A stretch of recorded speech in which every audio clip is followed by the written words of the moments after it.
Hey guys, how's it going? Just wanted to do a quick video of the G7 Bandicoot spinner.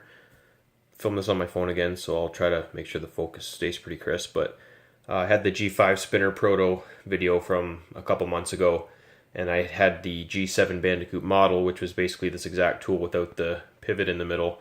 That was already part of my lineup, so because it was symmetrical, I had my water jet guy put a 3/16 hole in the center. And now what I'm doing is countersinking down and putting some ceramic knife pivot bearings in there and using Alpha Knife Supply 3/16 pivot, and basically came up with a little spinner design. It's got a T8 Torx on this side. It's a stainless pivot that I've chamfered the edges and I sandblasted to give it a bit of texture.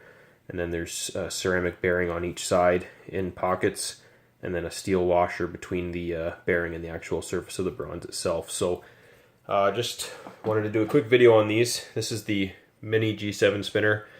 This one's in zirconium, doesn't have the pivot in it, but you can see kind of what I do with the pockets there, and then I chamfer the edges there, and then I chamfer the edge of the 3/16 hole going through the center as well.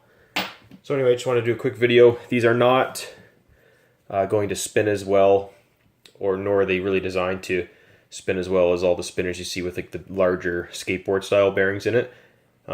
That's because A, this is a different bearing system, and B, this is designed to be a tool first, which is the pry bar flathead 1/4 inch hex bottle opener, with the addition of the spinner or the pivot in the middle more as a secondary feature. So again, it was designed more for the function, and then the spinner was essentially an afterthought. And I could design one that houses the larger bearings for the smoother runtime and the longer runtime.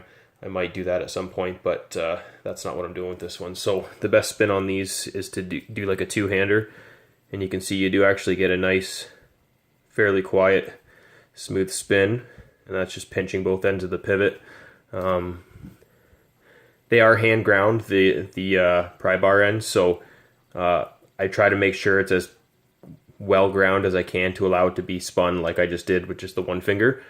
But again, it's all hand done, so it's hard to get them exactly perfectly symmetrical, which would mean, say when I grind this end, it's not exactly the same as this one, whereas everything else is almost perfectly symmetrical. If one of the pry bar tips is ground just even a slight bit difference, technically it wouldn't be 100% perfectly balanced, which, again, it's hard to really even notice, but technically could make it so it wobbles a bit. So again, it's more designed to kind of be pinched between two fingers, spun with the other hand. And I've had close to 2 minutes once they break in a bit. I have the nano oil on the ceramic bearings, and just like a knife pivot, because that's essentially what this is, it will break in with time. But I just want to give a look at that, because I haven't done a video on it yet. I have a couple Instagram ones, and people are always asking to see it spin. So again, the preferred or the kind of recommended method would be to keep it pinched and spin with the other hand, but that's not to say you can't work on getting good spins single-handedly. Again, I'm not an expert, so, and again, I put a little piece of paper in with each one, and I also have it part of the description on my website that these are absolutely designed to be a tool first and have sort of a secondary spinning option. Sorry, that's my left hand. Give me a hard time.